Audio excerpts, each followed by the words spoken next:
Captain America brave new world का trailer आ चुका है जिसमें हमें रेड हल्क देखने को मिल चुका है जो इतना कैपेबल है कि वाइब्रेनियम को भी बेंड कर सकता है। लेकिन ये रेड हल्क है कौन और ये आया कहाँ से? तो इसके बारे में हम इस वीडियो में बात करने वाले, तो इस वीडियो को एंड तक जरूर देखना। तो देखो, अगर आप नहीं जानते ना तो बता दूं कि कॉमिक्स में रेड हल्क की जो असली आइडेंटिटी है ना वो है थंडर रॉस, मतलब कि जनरल रॉस, जो कि आगे चल के रेड हल्क बन जाते भी है, जिसे काफी इंटरेस्टिंग तरीके से कॉमिक्स में शो भी किया गया है। थंडरबोल्ट रॉस एक मिलिट्री फैमिली में पैदा होते हैं जिनका बचपन से एक ही सपना होता है कि आर्मी में जाना है और एक हाई रैंकिंग ऑफिसर बनना है, और वो आगे जाके बनते भी है। कई सारे वॉर्स में वो सर्व भी करते हैं, जैसे कि वर्ल्ड वॉर 2 ले लो, कोल्ड वॉर ले लो, वगैरह वगैरह, जिसके चलते वो यूएस आर्मी के important battle train decorated officer बन भी जाते हैं, जिसके चलते उनका अच्छा खासा प्रमोशन तो हो जाता है। लेकिन उनको एक अच्छी खासी पोस्ट मिलने की जगह उनकी पोस्टिंग होती है लॉस एल्मोस में, जहां पर उनको एक न्यूक्लियर टेस्टिंग चल रही थी, जिससे वो बहुत नाराज हो जाते। उनको लगता है कि कहा कि उनकी जिंदगी एक डेस्क जॉब पे आके रुक चुके, और इन सब के ऊपर से ना साइट का सुपरवाइजर उनको बनाने की बजाय बैनर को बना दिया जाता है, जो कि उनके मेंटालिटी से काफी डिफरेंट बंदा था। रॉस जहां पर बॉडी बिल्डिंग, पावर, करेज के ऊपर फोकस था ना, वहां पर बैनर एक दुबला पतला सा दिमाग से हर चीज सॉल्व करने वाला बंदा था, जिसके चलते रॉस के मन में बैनर के लिए हेट तो काफी ज्यादा ऑलरेडी बढ़ चुकी होती है। और ये सभी चीजें कम ही थी कि ब्रूस बैनर खुद को एक एक्सीडेंट में हल्क बनवा बैठते, जिसके चलते रॉस तो अब उस पे पूरा बौखला ही जाते हैं, जिसके चलते उनकी जिंदगी का एक ही मकसद होता है हल्क, जिसके चलते वो कई सारे तरीके से यूज करते हैं हल्क को पकड़ने के लिए, उसको मारने के लिए, लेकिन वो हर बार नाकाम ही हो जाते हैं। और जैसे कि हमने सुना था कि दुश्मन का दुश्मन अपना दोस्त होना चाहिए, और सेम इसी तरह से ना ये भी पहुंच जाते अबोमिनेशन, मॉडॉक जैसे लोगों के पास। लेकिन इतनी सारी चीजें, इतना सभी, उतना एक्सपीरियंस लगा के भी वो कुछ भी नहीं कर पाते, क्योंकि वो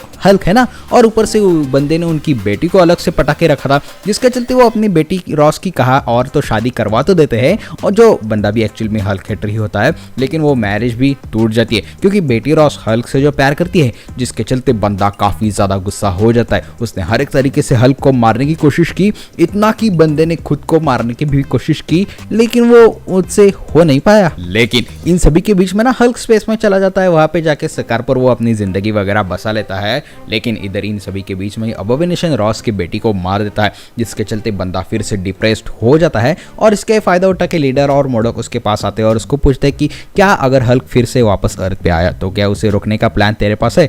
वो बोलता है कि नहीं, फिर वो बोलता है कि हमारे पास है, जिसके चलते वो सभी मिला के प्लान बनाते हैं। और जब हल्क फिर से अर्थ पे आता है वर्ल्ड वॉर हल्क के स्टोरीलाइन के आसपास, तब ये सभी मिलके उसके ऊपर सैटेलाइट से दमदार हमला करते हैं, और उसके सभी जो रेडिएशन एनर्जी ना उसको एब्जॉर्ब कर लेते हैं और उस एनर्जी को थंडरबोल्ट रॉस में डाल देते हैं, जिसके चलते बंदा रेड हल्क में ट्रांसफॉर्म हो जाता है। लेकिन इसमें और ग्रीन हल्क में अलग क्या है एक्सेप्ट कलर? तो देखो, रेड हल्क के ऊपर रॉस का कंट्रोल होता है। ये बंदा अपनी विल के अनुसार स्विच कर सकता है, हमारे ग्रीन हल्क जैसा नहीं, और ऊपर से वो है भी जनरल रॉस, इतना सारा बैटलफील्ड और टैक्टिक्स का उसको अभ्यास है, और बंदा उन्हीं सारी चीज को हल्क बन के लड़ने में यूज भी करता है। और कॉमिक्स में इन्होंने इसे काफी इंटरेस्टिंग तरीके से हमें दिखाया था। हमारे पिक्चर में रॉस भी रहता है और साथ ही साथ रेड हल्क भी रहता है। बेसिकली उन्होंने रॉस का एक डिकॉर रोबो बनाया होता है, जिसके चलते ये सभी चीजें वो पॉसिबल कर सकते हैं, जिसका रिवील हमें काफी देर बाद पता चलता है। लेकिन रेड हल्क जो है ना वो काफी ज्यादा स्ट्रांग है। बंदे ने हल्क को हराया है ही, लेकिन इसने एक बार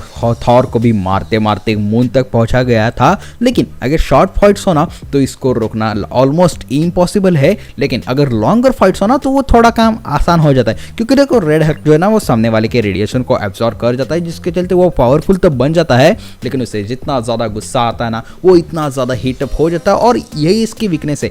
इसकी बॉडी इतने सारे हीट को कंट्रोल ही नहीं कर पाती, जिसके चलते वो ऑलमोस्ट नाक के बराबर ही काम कर जाता है, और जिसके चलते उसको हराना भी पॉसिबल हो जाता है। खैर, लेकिन रेड हल्क कॉमिक्स में कई बार फीचर हो चुका है और बंदा कई सारे टीम्स का पार्ट भी बन चुका है, जैसे थंडरबोल्ट्स ले लो। लेकिन इतना ही नहीं, बल्कि बंदा आगे जाके एवेंजर्स का भी पार्ट रह चुका है, इतना स्ट्रॉन्ग कैरेक्टर है। और अब जब इसे एमसीयू में इंट्रोड्यूस करने वाले हैं ना, तो आई होप कि इसे थोड़ा गुस्सा भी दिलाए, ना कि अपने बैनर जैसा। और हाँ, ये बात तो आप कंफर्म है कि वो इसके ओरिजिन को थोड़ा बहुत अल्टर भी कर देंगे, लेकिन क्या वो अपने मर्जी से स्विच करने की पावर रखेंगे या नहीं, ये एक देखने वाली बात है। तुम रेड हल्क के बारे में क्या जानते हो? तुम रेड हल्क को देखने के लिए कितने ज्यादा एक्साइटेड हो, ये मुझे नीचे कमेंट सेक्शन में बता दें।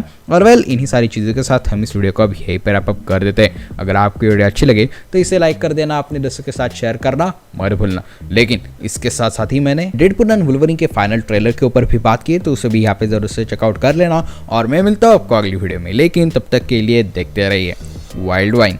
एजेटीवी।